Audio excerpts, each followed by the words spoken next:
Nah, fenomena Dajjal sekarang ini sudah bermunculan para sobat ya. Dengan kasat mata dan ciri-cirinya sudah mulai bertebaran di muka bumi ini. Dia alergi dengan pengajian sepertinya gitu loh. Sebelum gua komenin, kita saksikan cuplikan statement dari Oma Megawati. Kenapa toh seneng banget ngikut pengajian ya? Iya loh, maaf, beribu maaf. Saya sampai mikir gitu. Iki pengajian ki sampai kapan toh yo? Anaknya harap dipakai-pakai. Iya dong. Nah, kenapa dengan pengajian ini? Kan bingung kan? Apa yang dilontarkan ini? Ya suatu kedunguan ya. Saya mengutip bahasanya Roky Gerung gini guys.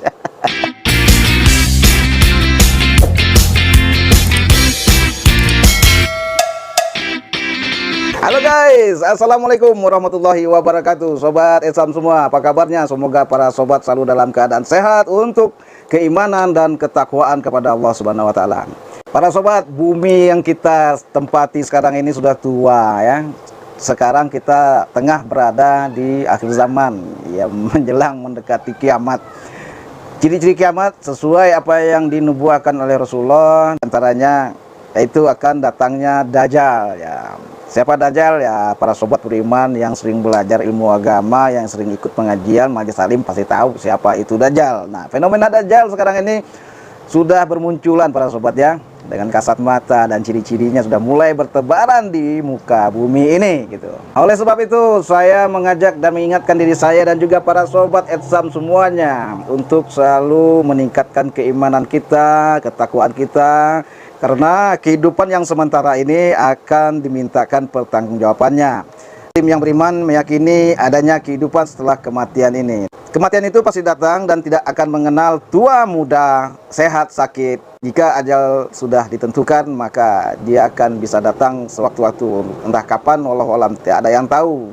Yang jelas, saya, Anda semua, kalian semuanya pasti akan menemukan itu namanya mati. Dan yakinlah, tak bisa dipungkiri. Dalam rangka mempersiapkan kehidupan setelah kematian, marilah kita semua selalu mempersiapkan bekal kehidupan kita yang akan abadi tentunya di akhirat nanti dengan amalan-amalan soleh yang kita perbuat.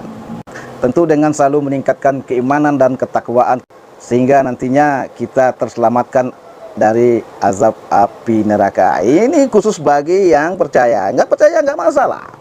Saya dan juga mungkin anda semua meyakini bahwasanya setelah kematian ini pasti ada kehidupan yang abadi, adanya surga dan neraka. Ya, bagi yang mengimani, yang nggak beriman terserah. Yang jelas saya mengingatkan untuk kita semuanya. Banyaklah kita untuk selalu meningkatkan iman ini dengan selalu menghadiri kajian-kajian ilmu, majelis taklim dan ibadah-ibadah lainnya. Nah guys, baru-baru ini ada statement yang sedang viral, di mana statement yang diucapkan ini, kalau saya mendengar secara pribadi ini suatu hal yang sangat memprihatinkan, suatu statement kebodohan. Kenapa? Karena bunyinya dia alergi dengan pengajian sepertinya gitu loh. Sebelum gua komenin, kita saksikan cuplikan statement dari Oma Megawati. Kita dengarkan. Saya ini pernah panglima tertinggi loh. Saya aja bisa beli kapal pesawat. Cewek loh.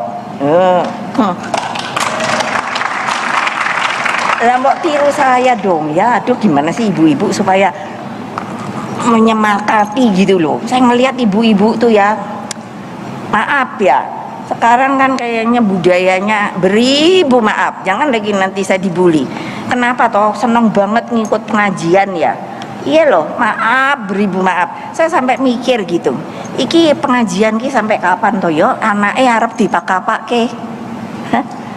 Iya dong. Boleh, bukan nggak berarti boleh. Boleh, saya pernah pengajian kok.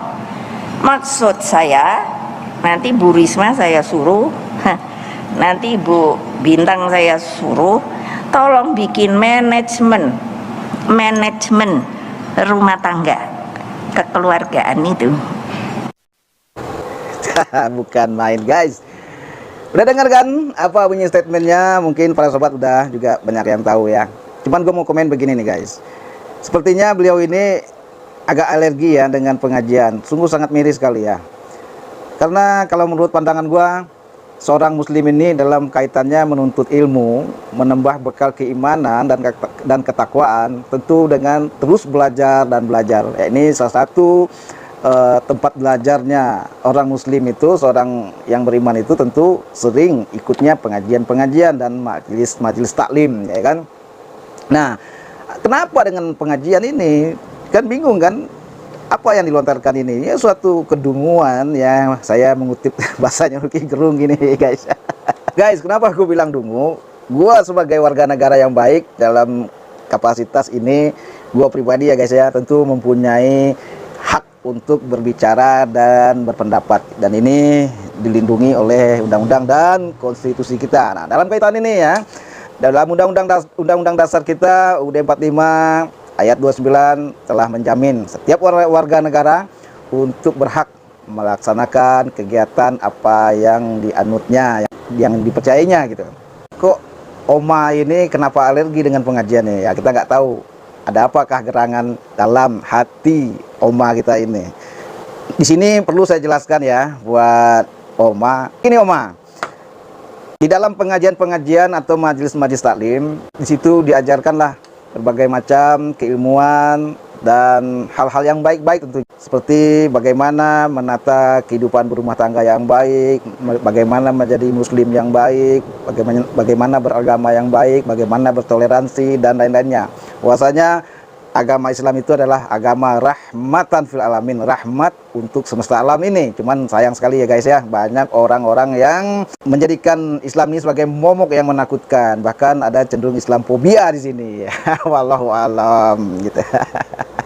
Ada suatu hukum atau peraturan yang sangat jelimet ya, mengatur semua aspek kehidupan manusia selain daripada peraturan agama. Dengan beragama diatur sendi-sendi kehidupan, baik sebagai individu dan juga makhluk sosial, baik sebagai pribadi, dalam rumah tangga, dalam bermasyarakat, dan bahkan dalam bernegara. Semuanya diatur oleh agama, mulai dari bangun tidur sampai tidur lagi. Agama Islam ini mengajarkan aturan-aturan main. Oleh karena itu, makanya tidak ada hukum yang sempurna selain hukum Islam atau ajaran agama Islam.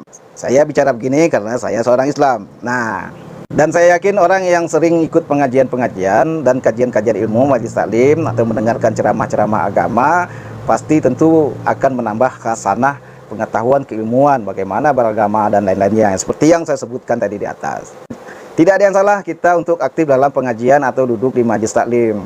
Mungkin yang salah, mungkin hati Anda atau otak Anda, pikir Anda. Wallahu alam. Saya nggak tahu isinya, artinya bagaimana, otaknya bagaimana. Mungkin Roky Gerung bisa menjelaskan ini. Dengan kasat mata sudah Islam ini menjadi agama yang difitnah, dianggap sebagai agama radikal, teroris, dan dicap macam-macam lah, intoleran dan lainnya. Aduh, kasihan. Padahal Islam ini adalah agama rahmatan fil alamin, rahmat untuk semesta alam. Adanya pemeluknya yang mungkin berbuat salah itu oknum. Jadi intinya ajaran agama Islam itu tidak ada yang salah, semuanya baik dan benar gitu. Yang salah otak-otak kita semua, hati-hati kita semua yang dimasuki oleh bisikan-bisikan dajjal atau setan guys. Apakah ini termasuk salah satu fenomena akan datangnya Dajjal? Ya mungkin bisa jadi guys ya. Banyaknya orang-orang sekarang ini cenderung takut dengan agama Islam. Kenapa takut? Bingung saya gitu loh. Dan banyak sudah fakta-fakta, bahkan sebelum ini juga banyak juga ya Islamophobia ya, bahkan itu dia ngaku Islam tapi olah-olah nggak tahu lah, dengar suara azan dia alergi. Alergi pengajian. Saya khawatir nanti Allah murka. Kalau Allah sudah murka, ya akan marak bencana-bencana di mana-mana. Ya Allah akan memberikan musibah bencana tidak hanya kena orang-orang yang baik-baik, orang zalim, orang maksiat, semuanya akan disapu bersih kalau Allah sudah murka. Nah, gua cuma sangat prihatin dalam hal ini. Makanya bersyukurlah dengan adanya orang-orang yang aktif beribadah, aktif ikut majelis taklim, karena itu akan meredam murkanya Allah. Kalau dilihat perangai atau kebiasaan daripada perbuatan-perbuatan kebanyakan manusia sekarang ini, sangat luar biasa ya. Kemaksiatan di mana-mana merajalela. Sebenarnya kalau Allah sudah murka, ini yang sangat kita khawatirkan. Nah, salah satu Allah yang membuat Allah meredam itu ya itulah banyaknya masih orang-orang soleh yang beribadah. adanya majlis taklim, orang sholat, dan kajian-kajian ilmu dan lain-lainnya. Nah, aduh, apalagi ya, gua nggak habis pikir ini. Semoga ya kita doain aja lah guys ya. Semoga oma kita ini nanti selalu Allah berikan hidayah. Ya, semoga diberikan pemahaman. Ya, kita doakan aja yang baik-baik pokoknya lah. Intinya kita tetap menjaga hubungan silaturahmi, ya saling mengingatkan dalam kebaikan, menasihati dalam kesabaran, dan pokoknya yang baik-baik lah, dan juga mencegah amal ma'ruf dan nahi mungkar. Oke guys, gue rasa gue cukup dulu kali ini mengomentarinya. Silakan kalian yang mau komen, silakan ikut mengomentari di video ini ya. Bagi anda yang suka, silakan like, subscribe, dan share. Dan jangan lupa selalu tetap rajin ikut pengajian, rajin untuk ikut majlis taklim ya.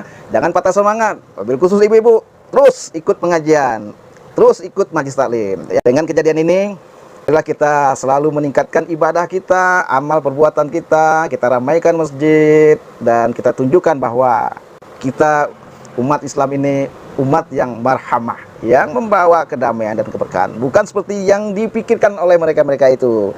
Oke guys, sampai jumpa lagi di video-video saya yang berikutnya. Mohon maaf ada salah kilaf dalam penyampaian ini, semata-mata karena tanda sayang saya buat para sobat dan juga buat oma kita yang tercinta. Wabillahi taufiq wal hidayah. Wassalamualaikum warahmatullahi wabarakatuh. Ciao.